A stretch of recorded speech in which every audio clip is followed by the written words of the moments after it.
Have you ever wondered why some women choose to live alone? No boyfriend, no partner, not even seemingly looking for one. The answer isn't loneliness, lack of options, or heartbreak. It lies in something deeper, more unsettling, something that deconstructs every traditional definition of a woman's role in society. When a woman chooses to be alone, she isn't getting lost, she's finding herself. This process of self-discovery doesn't come with applause, validation, or constant companionship. Instead, it is found in silence, in strength, and in a kind of freedom most people still don't understand. She isn't lonely, she is selective. She isn't cold, she just got tired of burning for people who never truly wanted to feel the warmth. There's something profoundly threatening about a woman who doesn't need a relationship to feel whole. Because that shatters the logic of control, dismantles the myth of emotional dependency, and reveals a brutal truth. Most men don't know what to do with a woman who doesn't need saving. And most women are still learning to recognize themselves in that silent yet deafening mirror of power. A great thinker once said that everything we deny in ourselves becomes part of our shadow. And many of these single women are actually a reflection of the collective shadow. They are what many dream of becoming, but few have the courage to embody. They don't scream for love, they whisper their choices. They don't put themselves on display to attract attention, they retreat to preserve themselves. They care less about enchanting princes and more about inner peace. This makes many uncomfortable, because while the world demands a rush to find someone, these women have discovered the power of aligning with themselves. The woman who lives alone is not lost. She is operating on a different level, a level where nothing is begged for, everything is chosen, where approval is not needed, and presence itself is enough. And perhaps that's why she provokes so much criticism, so much judgment, so many attempts to label or explain her. But what many still fail to understand is that behind her apparent absence is a presence that fills, overflows, and challenges the emotional status quo. She doesn't want just any love. She wants a love that doesn't diminish her. And until that appears, she remains steadfast, whole, and complete. Perhaps you don't understand it right now. Perhaps you think it's an exaggeration, arrogance, or disguised emotional damage. But deep down, there's a silent question that keeps nagging, even if you try to ignore it. What if that quiet path is truly the only path to the most important kind of love, the kind that begins with yourself? The silence surrounding a woman who lives alone is not emptiness, it's a sanctuary. And those who don't understand the value of that space often call her cold, distant, or even arrogant. But few see that she didn't build that fortress to isolate the outside world. She built it so as not to lose herself. Profound psychological insights also suggest that everything we don't face within ourselves, we end up projecting onto others. And perhaps that's why many women still confuse solitude with absence, when in reality it can be fertile ground for self-discovery. While most people seek to fill themselves through external connections, this woman has turned her gaze inward. And there, in the vastness of her own subconscious, she has confronted the ghosts she had avoided for years. Childhood wounds, unspoken abandonments, attachments disguised as love. Her decision to live alone does not stem from an open wound, but from a scar that has finally healed. She hasn't stopped believing in love. She has simply stopped accepting what others call love when it only makes her feel smaller. This woman knows chaos. She has loved to the point of losing herself. She has given too much.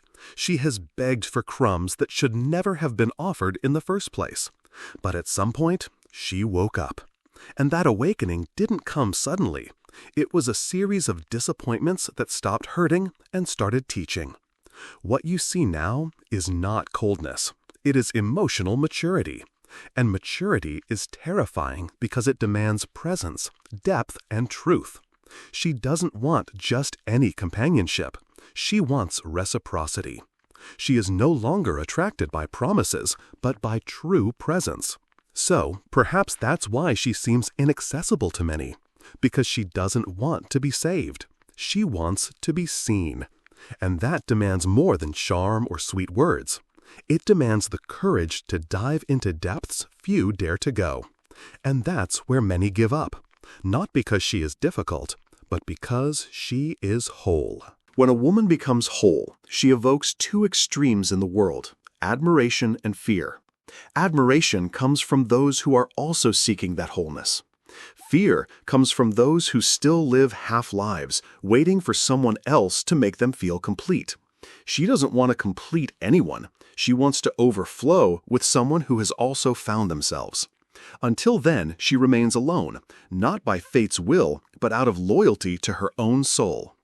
This woman is not hiding. She is protecting herself. There's a big difference between isolating oneself and preserving oneself. But the world doesn't easily accept a woman like this, a world that still preaches happily ever after, only existing in pairs. A world that distrusts those without partners, as if it were a sign of failure.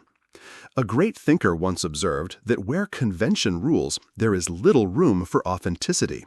And this woman does not live by convention. She lives by nature. She hears phrases like, "You're too picky. You should be more open. No one is perfect." And she smiles. A calm, steady, almost ironic smile, because she knows that what many call picky is simply her minimum, the minimum she spent decades realizing she deserved. She's not looking for perfection. She's looking for someone mature enough to love without destroying. Someone who has done the inner work she has faced. And let's be honest, that's not something you find on every street corner. The discomfort she causes is not in what she says, but in what she represents. She is living proof that it's possible to be happy without depending on anyone else. And that rips off masks. Men who thrive on women's insecurity feel threatened. Women still trapped in the need for approval feel judged.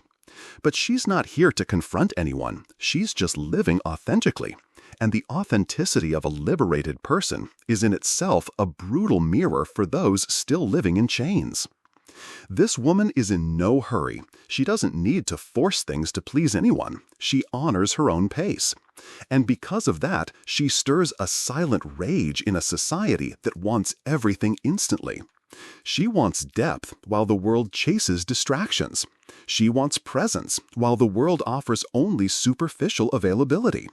She craves soul-level connections while everyone else is trying to look interesting on their next Instagram story.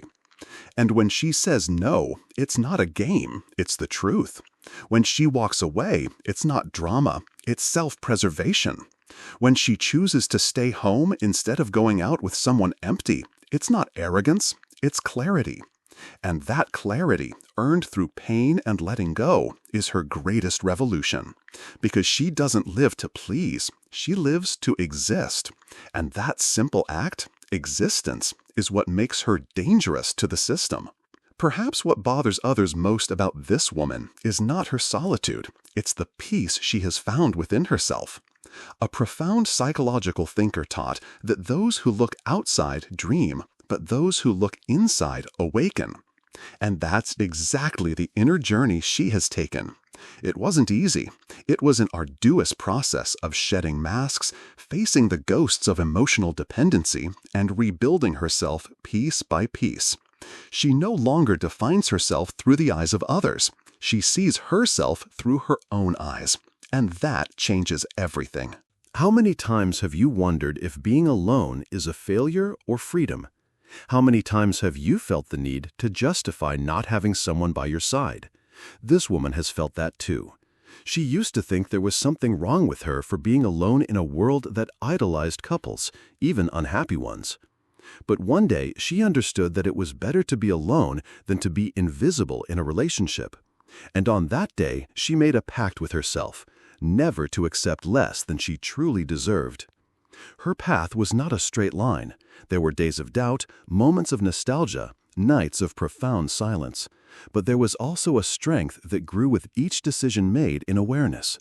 She learned that true love does not imprison, does not drain, does not manipulate. The love she desires is the kind that liberates, adds to, and supports without suffocating. And until that love arrives, she chooses to continue growing alone, not out of pride, but out of integrity. This woman is the living embodiment of the individuation process that deep psychological thinkers have explored. She has been broken, faced her shadow, descended into her unconscious, and returned more whole than ever. And now that she recognizes herself, she refuses to be a half of anything anymore. She doesn't want someone to complete her. She wants someone to share that awareness with her. That's terrifying because it demands emotional responsibility. And sadly, few are willing to love responsibly. Most still love out of lack, out of possession, out of fear. And if she walks alone today, it's because each step echoes with lessons. Every rejection she issues is an act of self-respect. Every absence she imposes is a reminder that love should never be begged for. She no longer needs to prove anything to anyone. And that certainty, born from the deepest part of her soul, transforms everything around her. Because a woman who has rediscovered herself becomes dangerous, not because of her weapons, but because of her clarity. The woman who lives alone is not the woman who once begged to be loved. Something within her broke, and it was that breaking that set her free. Because sometimes only in the collapse does the soul find its new form. An ancient philosophy taught that the tree that grows to heaven must also have roots deep in hell. And that is exactly what she has experienced. She has descended into the hell of her own story, faced ancestral fears, inherited pain, wounds not just her own, but of all the women who came before her. She has broken cycles. She has said no to relationships that repeat the same toxic script. She learned that her job is not to heal anyone, save anyone, or accept crumbs for fear of loneliness. And when she stopped accepting less, the world tried to convince her she was wrong. But she held her ground. At first, it was uncertainty, then awareness, and finally invulnerability. Because someone who has lived in their own abyss no longer fears absence. She learned to nourish herself with silence, to warm herself with her own presence. She is not inaccessible. She simply no longer allows herself to be violated. There's a big difference between opening up and letting yourself be torn apart. She opens up, yes, but only to those who come in truth, not with prepared speeches or empty promises. She has seen enough to distinguish between presence and performance. Her intuition has sharpened. Her energy is a filter. She can sense from afar what lacks depth, and she doesn't hesitate to walk away. Her transformation is not superficial. It is archetypal. It's as if she has accessed an ancient wisdom, an old memory that women were not born to serve, but to express, not to be shaped, but to overflow. And in accessing that memory, something awakened within her, a wild, intuitive, emotionally sovereign woman, a woman who, though alone, is not lost. She is aligning herself with something bigger, with her own destiny. And no matter how much they try to diminish her with labels like cold, difficult, distant, nothing can stick to her because she no longer lives to fit in. She lives to expand. She no longer fights for attention. She radiates presence. She no longer waits to be chosen. She is the one who chooses. And this reversal of logic confuses those who still try to control so-called femininity. But she is no longer there. She has crossed the threshold. And on the other side, she discovered that true relationship only begins after you have loved yourself enough not to need anyone. There's something sacred in the way she walks in the world. She doesn't need external applause or validation. Her confidence is a quietude, and it is in that quietude that her true strength is revealed. A psychological thinker taught that everything we confront within ultimately becomes our destiny. And perhaps that's why this woman, choosing herself again and again, has become the author of a destiny few can comprehend, but many secretly envy. She is no longer trying to fill voids with promises or convince anyone that she is worthy of love. She doesn't beg for a place in anyone's life because she has learned that presence should never be begged for. It should be invited. And when the invitation doesn't come from truth, She simply declines. She doesn't react with anger or bitterness. She walks away with the self-respect of someone who has been lost too many times for the same wound to happen again. What few understand is that this woman still longs for love. She still wants to be held, touched, chosen, but she wants it without losing herself because she has spent too much time trying to fit herself into molds too small for the soul she carries. Now, she only gives herself where there is room to be whole. And that demands a level of maturity that goes beyond romance. It demands awareness. It demands facing one's own shadow and still choosing to love. She is not looking for fairy tales. She is looking for a soul alliance, a connection where there is no domination or submission, where both can grow beside each other without dimming their colors, silencing their pain, or shrinking their dreams. And if that seems overwhelming to some, then so be it, because she would rather wait than survive on emotional crumbs. And to many, that sounds arrogant, but in reality, it's just self-love in its purest form. We are witnessing a new archetype of woman, a woman who has moved away from superficiality and dived into depth, who has grown tired of being merely desired and chooses to be respected, who has chosen to be alone not because she gave up on love, but because she began to understand that true love never demands self-negation. And when a woman understands that, her entire world begins to shift. She doesn't need to raise her voice to be heard. Her presence speaks volumes before any words. Wherever she goes, the energy changes, as if something in the room subtly yet clearly rearranges itself. This is not mysticism. It is energy. It is the weight of someone who has faced the most brutal inner battles and chosen to return in peace. Not because she has conquered every fear, but because she learned to live with them without being defeated. A psychological thinker would say she found wholeness not by eliminating opposites, but by integrating them. This woman does not reject love.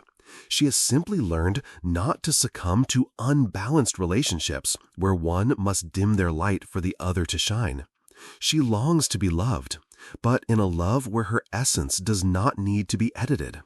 A love where she can be both shadow and light, both laughter and tears, both silence and storm. Because she realizes that those who only love the beautiful parts have not yet learned what true love is. And those who demand constant sweetness have not yet understood the beauty of the bitterness necessary for growth. She is too whole to accept halves, too free to accept prisons disguised as care, too sensitive to endure superficial connections, and strong enough at the same time to continue choosing this path, even when it hurts, even when it's lonely, even when it's misunderstood. It is the journey of an awakened soul, forsaking instant validation for deeper truth. Deep down, the world fears women like her. Women who don't need, women who don't bow down, women who refuse to be shaped. Because they challenge invisible structures, question old patterns, and break the silent emotional contracts that once said a woman is only valuable if she's by someone's side. And when she breaks those contracts, when she rewrites her own story, she inspires others. And that, to the system, is a dangerous revolution. So she continues, sometimes with tears in her eyes, sometimes with her chest held high, but always with her feet firmly on the ground. Because now she knows she's not alone. She's with herself. And after all she's been through, that's more than enough. The love that comes after will not be salvation. It will be celebration. It will not come to fill her. It will come to overflow. When a woman chooses to walk alone, the world rushes to convince her that she's making a mistake. But deep down, she feels something aligning within her. It's not pride or rebellion. It's a rare kind of wisdom that can only be born in silence. The same wisdom that psychological thought refers to as individuation, the process of becoming fully yourself. No masks, no compromises. And when that happens, nothing outside her has more power than the truth urging in her chest. That truth doesn't need to be screamed. It can manifest in how she quietly closes a door without resentment, in how she withdraws when an environment no longer nourishes her, in how she smiles in peace even when no one is by her side. Because she discovered that being alone is not a punishment. It's a vow of loyalty to her own soul. And the soul of an awakened woman does not yield, does not diminish, does not beg. It simply exists. And that is enough. The world will continue to try to tell her she's missing something. It will continue to offer distractions, plastic princes, love manufactured for display. But she has seen behind the curtain. She has understood. It's not about finding someone. It's about never losing herself again. And when that's understood, everything shifts. Longing becomes discernment. Lack becomes choice. Waiting becomes a path. And what once hurt now teaches. What once bound now liberates. You can feel it deep within. That stirring, that spark. Perhaps it's a memory, an old wound, a nostalgia that never made sense. Perhaps it's the image of a woman you once knew, or the woman you are becoming. In either case, something within you is asking to be seen more clearly. Something that no longer fits in old molds. Something that, if you let it, could completely transform how you relate to love, to others, and most importantly, to yourself. That woman who lives alone is more than just someone who doesn't fit the mold. She is a living symbol of emotional freedom, a reminder that it's possible to rebuild without hurry, without fear, and without needing to prove anything to anyone. She doesn't walk ahead of anyone, but she doesn't follow either. She carves her own path, unique, inviolable. And along that journey, she lights little fires for others who are waking up too.